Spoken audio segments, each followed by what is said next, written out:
until he comes. Okay, Bezat Hashem, today is the 7th of the month of Tishri. By the way, it's a big discussion in the Poskim. And do we say tonight, after the 7th day, Market, there's a big discussion in the Poskim. Yeah, you're sleeping. Do we say the Birkat Levana tonight, or we wait till after Yom Kippur? Okay? So it's a big discussion amongst the Poskim. No, some say you don't have a Simcha. In reality, you don't have a Simcha because it says that Birkat Levana, Birkat Levana has to be done with joy. Okay? Today is the 7th of Tishri, and today is the Wednesday, which is the 4th day of the week of Parshat Shabbat, Parshat Yom Kippur.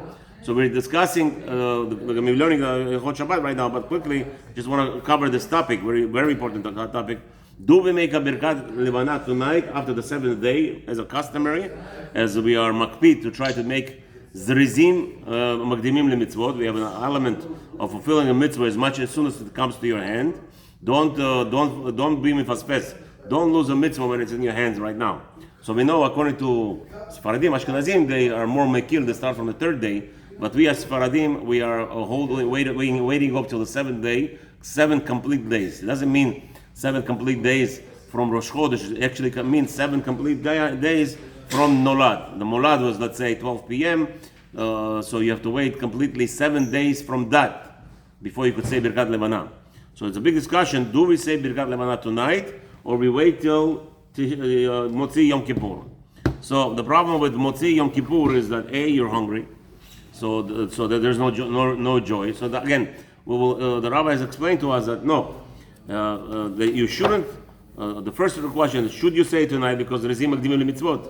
Jewish people love to do mitzvot properly, and they do it on timely fashion. So if the mitzvah starts tonight to do after the end of the 7th of Tishri is to say Birkat Levana, so say it. Some say no, you can't wait. You must wait till after Yom Kippur because this is the days of Aseret Yemei Tshuva. In reality, it's Aseret Yemei Da'aga. A person is worried, right? He's completely worried what's going to be with him. So because he's completely worried what's going to be with him, he's not enjoying. So if he's not enjoying Simcha, how can you say Birkat Levana where it has to be done with Simcha? Now, on the other side says, wait a minute. Who says you're going to live till Yom Kippur? Who says? And you know what? The Jews are actually rejoicing every time they do a mitzvah. You tell a Jew, don't say Birkat Levana today, he's going to be sad. So whoever does it today, I actually say Birkat Levana before Yom Kippur. That's what I do because I spoke to many Rabbanim and I don't see a reason, not a good enough reason to wait till after Yom Kippur. And most people who do that, Motzei Yom Kippur, they're hungry and they're actually doing another problem. They're not enjoying. You're not rejoicing. So the answer to that, the Rabbanim say, very simple. We just went through Yom Kippur. All your avirot was forgiven. What do you mean not rejoicing? Like Markel said, how come Yom Kippur on Shabbat we're not doche? Why are we not pushing Yom Kippur? Right? Ta'anuk Shabbat. What is that? Why are you pushing away? Why are you preventing from pleasure in Shabbat, which is mitzvah d'oraita? Right? So we already explained that. Imagine yourself. A person is sentenced to death. A person is sentenced to death. So one day they tell him, sit in the courtroom, you sit over here, and at the end of the courtroom, we're going to sentence you to life. You think he's going to care about what he's eating, what he's drinking? He's going to be rejoicing, and there's no simcha better than that of sins being forgiven. So with that, we're going to start Bezat Hashem, Bet, Si'if Bet and Reish Mem Hei. Okay. No, it's actually, sorry, we're holding by Si'if Gimel. Right? Rabbi Moshe, please read us the Gimel. אחד אלו יתנו בתחילה, יש תיקון על ידי שיחזיר המוכר להם דמי הקרקע או ימכרוהו לאיש אחר יחזרו ויקנוהו בשותפות. So now he says like this. This is the, if you remember, page 10, right? We are Reish Mem Hei Gimel. Page 14. The last word of page 14 we just read, and we start from there. So he says like this, Shulchan Aruch discussed that the partnership was made, there was a condition made. So we were contemplating what to do till now in Mishnah Berurah, if you remember, what happens when there was no partnership. Before the commencement of the partnership, there was no condition, the way that will allow a Jew to make money. So in that case, Depends whatever you say out of your mouth. Be very careful. But Maran Shulchan Aruch wants to take a different route now. He wants to say, what happens if a Jew did tshuva? He started a business when he was Mechalel Shabbat, and he has a partnership with the Goy for 15, 20 years, and Baruch Hashem, now he did tshuva, right? So he says, what do you do in this scenario when the Jew did tshuva? Yesh tikun al yedei. How do you fix this problem? That you shouldn't go into this scrap completely, scratch everything we discussed till now, the Mishnah Berurah and the elements of the whole. You don't say anything. You tell them that just don't work on Shabbat. All those things. Put those things aside. It could be working, but says Maran, why go that route? I give you a better scenario. Says Maran, I could actually fix the whole problem. How do you fix the whole problem? So if they bought land where they're growing, let's say cotton field, or they're growing whatever, grapes, or also they should go to the owner if it happened recently. The Maran says. So if it's a recent transaction, and now the Jew says we have to make a proper condition, we did it wrong, let's fix it. So Maran says go to the seller and take the money back. Let him give you back the money of the purchase. Okay? So meaning now what happens is the owner will give them back the money. They'll sign a new writer to the contract as all the stipulations we discussed before, where it will allow the Jew to keep the profits of the Shabbat, and now go buy it back from the owner. Now that could be very tricky because the owner did not sell because he likes to keep pickle money. The owner sells because he needs the money. Halas, there's no more money, usually. So what do we do? So he says another solution. Let them sell their property, the business, to somebody else, and then buy it from him. After they make the rider in the stipulations. Okay. I didn't understand that. What's the problem? Who to sell to who and buy? I didn't get that. Okay. Again, a Jew and a Goy bought, let's say they bought a shopping center. Okay. All right, they bought a shopping center together, and obviously, shopping center would be the worst thing. Let's say a field, an orange field. Here in Florida, they have a lot of oranges. He bought an orange field, orchard, where they're going to be growing oranges. They're going to make profits from oranges. But there has to be done on Shabbat and everything. Realistically. That's not, in a case like us, will be like a store, it will be a business. So that's really why you want to... No, he's right now speaking specifically about the land. Okay. He specifically wants to sell that they bought a land. Okay. So how do you put this in our time? Well, we'll see. Everything will be discussed. Okay. Remember, the Shulchan Aruch started a bathhouse. He's not telling him to go sell a bathhouse. Zohar, what he's saying is like this. If you bought a land and you didn't make stipulation that the labor, Goy works on Shabbat and Jew works on Sunday, you didn't make that. So Maran, remember, he is very strict. Maran is not like Ramah. All the beautiful things that Mishnah Berurah taught us and Ramah, it's all about Ashkenazim. That again, it could be that there is more kulot, but we are Sfaradim. Maran did not want to look for kulot. He's looking not to have any pickbook, any shilas, no questions. So how do you bypass all that? So he's telling you that you sell back the land to the original owner, and then you make the condition that the Goy works on Shabbat, you work on Sunday, right? Then now it's a good partnership. You could buy it, no problems. Now you could split all the profits. That's the first rule. First one, either you sell it back to the owner, or if that's not possible, the owner doesn't have the money to give back the land to you. I mean, you give him the land and you give him the money. So you go to a fourth party. You get a fourth party involved, and you make that. If you're selling the land back to the owner. Yes. What?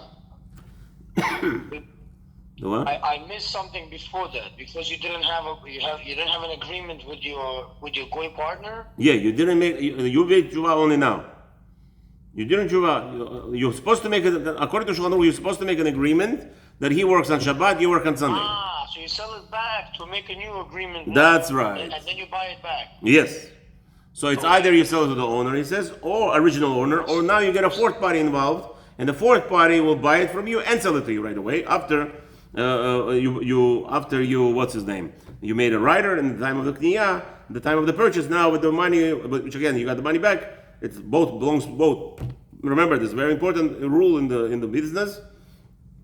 There has to be both of them has to have principle in the land of the purchase of the business. Yeah. לא חוזר בחזרה היום. Okay, you have a question? לא חוזר. Both have to have principal, meaning both have to have cash invested? Yes. Remember, we spoke about that. We spoke about that because otherwise it's going to look like he's your worker. We mentioned that on Mishnah Berurah, if you don't mind. Just give 1 second. Here's a question from Markel. Yes. אחרי 5 שנים מכרתי את זה למישהו. Yes. הוא קנה למישהו. למי חוזר את זה? לבעל ראשון? בעל ירושה. איזה בעל ירושה? At the time of the Torah, they had בעל ירושה. You cannot sell what you don't own. You only sell what you own. Meaning, Markel is asking a question. I don't know why we're talking about now. Shemitah year. We don't talk about Shemitah year. But I ask you on the side, I can, Markel is a tzaddik. He came here just to learn with me. I can't just say go sleep. So it's a good question. He's asking, I don't understand. I buy land. We know that in the olden days, in the time of the Mikdash and everything, the land used to return to the inheritance. Now, when a person is buying, he's not buying land. He's buying the rights to use the land. It's called land lease. Yes, you're paying money up front for the entire, 30 years, 40 years, whatever left, till the Shemitah year, till the 49th year, 50th year. So what happens if there is 15 people are in the middle of buying? This one buys after 1 year, this buy, not a problem, you could sell it. But each one sells only the lease, whatever they own. You can't sell something you don't own. So, for instance, you pay him 40 years, you work the land for 5 years, you want to sell it now. 35 years left. That's all. You can't say it's yours. I'm selling you 40 years. You can't sell 40 years. You only have 35 years. מה? תורה. The Torah החליט. The Torah said when Yeshua comes, he has to make records. He has to give every. That's right. That's right. But after Beit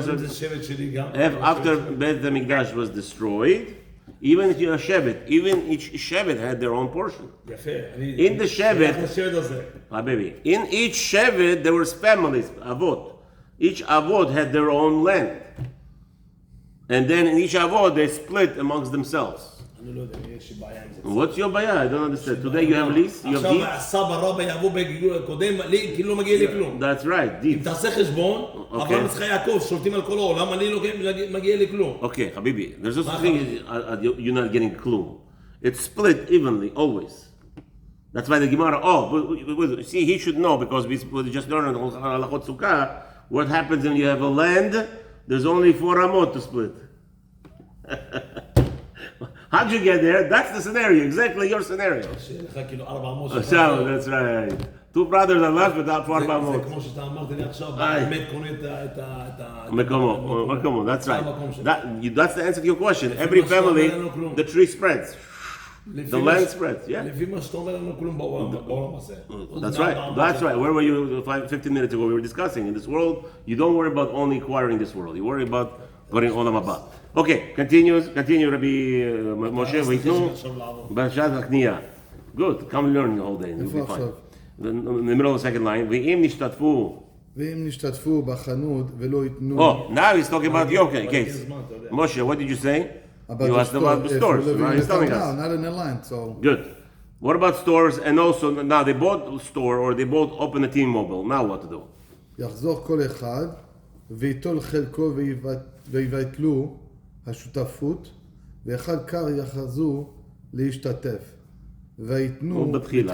So that's the store. What he says like this. Now you both bought a T-Mobile store. It cost you $150,000 to set up. Each one of you put in $75,000.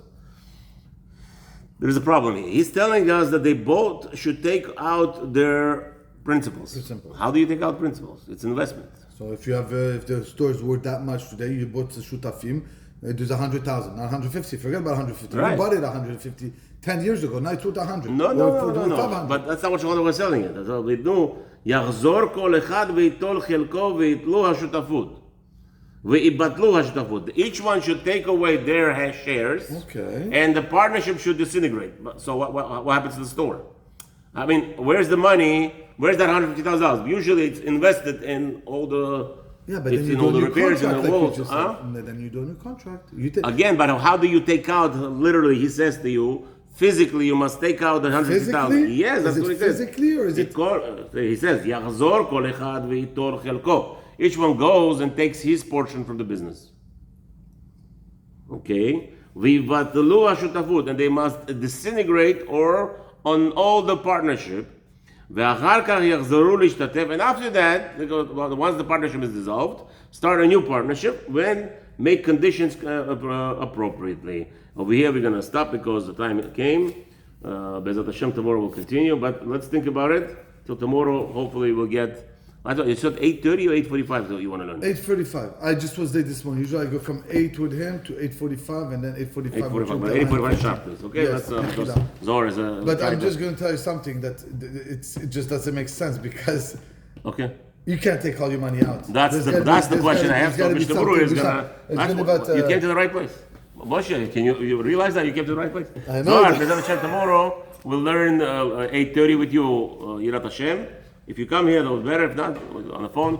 Bezat Hashem, those that need to make parnasah, go make parnasah b'shefa v'nacha b'simcha without any problems, with only in good tidings. Bezat Hashem. Amen. Kol tov.